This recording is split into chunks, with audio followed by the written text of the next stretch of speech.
Hello viewers, this video is vital for those users who want to update iOS 26 stable version on their iPhone, but unfortunately their iPhones are out of warranty.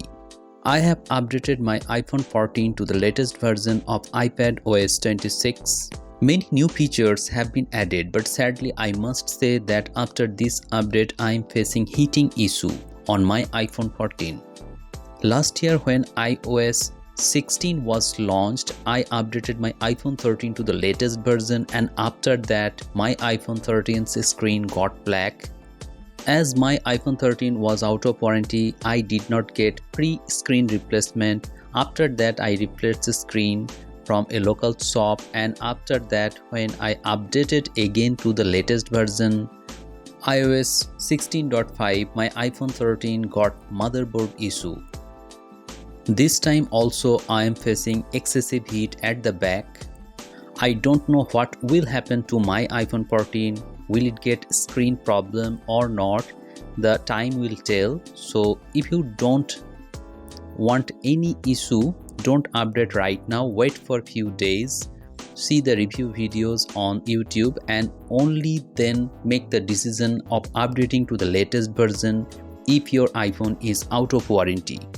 But if you are using any new iPhone, maybe iPhone 15, 16 or any other iPhone that is in warranty, in that case you can definitely update.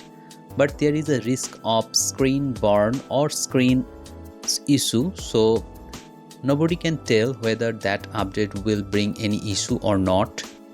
Many new things have been introduced in this iOS 26. As you can see, even in the camera department you can see all these new icons, and the camera settings have been changed altogether.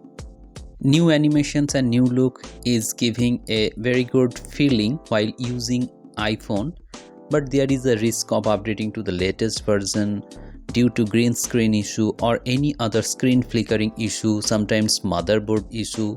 So you have to update to the latest version on your own risk. But if you ask me, I will not recommend you to update right now. I should suggest you to wait for few days to see the review videos of this iOS 26 stable version. I think many more updates will come to fix the battery issue and the heating issue in the battery department. Whenever there will be a fix on battery, I will tell you, and wait for that video. Thank you very much for watching this video. Have a great day.